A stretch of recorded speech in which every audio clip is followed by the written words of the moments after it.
اب میں نہایت حساس دینی اور مذہبی مسئلے پر علماء اہل سنت کا موقف پیش کرنے جا رہا ہوں۔ ہم نے 29 جولائی کو اسی ہال میں پریس کانفرنس کر کے قومی سلامتی کے اداروں کو نہایت درد دل کے ساتھ متوجہ کیا تھا کہ ملک کو کسی داخلی یا بین الاقوامی سازش کے تحت فرقہ وارانہ تصادم کی طرف دھکیلا جا رہا ہے، لیکن ہمیں افسوس ہے کہ ہماری گزارشات پر توجہ نہیں دی گئی۔ چنانچہ ایک سوچی سمجھی سازش کے تحت عام مجالس میں صحابہ کرام کی توہین کا گستاخانہ اور مجرمانہ سلسلہ نہ صرف جاری ہے بلکہ اس کی شدت میں اضافہ ہو گیا ہے۔ اس کے محرکات غیر ملکی بھی ہو سکتے ہیں اور ملک کے اندر بھی کوئی ایسی طاقت موجود ہے جو مجرموں کو تحفظ دے رہی ہے۔ ایک مجرم کو تو راتوں رات برطانیہ بھیج دیا گیا، لوگ بعد وفاقی اور صوبائی وزراء کی طرف انگلیاں اٹھا رہے ہیں اور ہمیں اس میں کوئی نہ کوئی صداقت نظر آ رہی ہے۔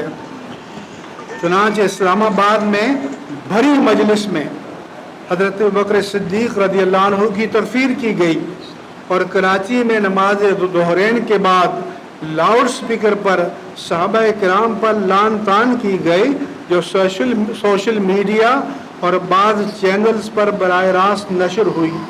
پاکستان کی تاریخ میں ماضی میں ایسی ناپاک جسارت کرنے کی کسی کو ہمت نہیں ہوئی۔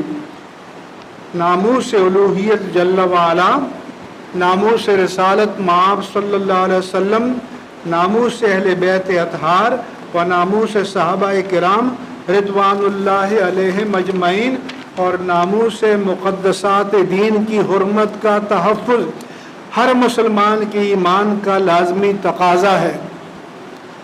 ایک طرف اتحاد، اخوت اور رواداری کے پیغامات دیے جائیں اور دوسری طرف زبانوں سے نفرت اور فتنہ انگیزی کی شعلے اگلے جائیں، اب یہ منافقت نہیں چل پائے گی۔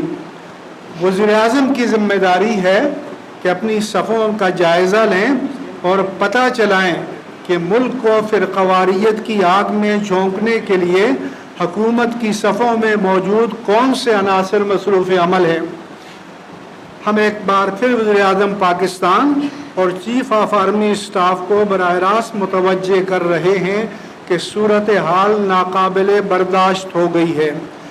اگر فوری تدارک نہ کیا گیا تو ہم پہلے مرحلے پر کراچی میں تاریخ پاکستان کی سب سے بڑی پرامن ریلی کا اہتمام کریں گے اور اس کے بعد آئندہ لائحہ عمل کے بارے میں اتفاق رائے سے فیصلہ کیا جائے گا انشاءاللہ تعالی۔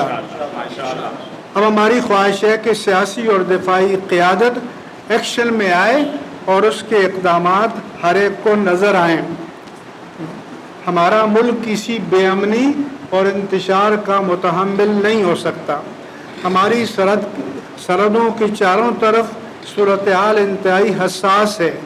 جب پرامن رویوں کو نظر انداز کر دیا جائے، امن پسندی کو کمزوری سمجھا جائے تو پھر لوگوں کے پاس احتجاج کے لیے سڑکوں پر آنے کے سوا کوئی چارہ نہیں رہتا۔ ہم نہیں چاہتے کہ ملک دشمن قوتیں اور سیاسی عناصر اس مذہبی بے چینی سے فائدہ اٹھا کر اسے اپنے حق میں استعمال کریں۔ پہلے مرحلے پر آئندہ جمعرات کو یہی دارالعلوم جدیہ میں صبح 10 بجے کراچی کے تمام ائمہ اور خطبہ اور دینی قائدین کا ایک بھرپور اجتماع ہوگا اور اس میں ہم اپنے آئندہ لائحہ عمل کے بارے میں اعلان کریں گے اور ریلی کے بارے میں بھی جمعرات کو انشاءاللہ تعالی باقاعدہ اعلان کر دیا جائے گا اور جمعے کے خطبات میں عظمت صحابہ پر اور عظمت اہل بیت اطہار پر کے موضوع پر گفتگو ہوگی اور لوگوں کو حالات کی نزاکت کے بارے میں مطلع کیا جائے گا۔ میری میڈیا کے دوستوں سے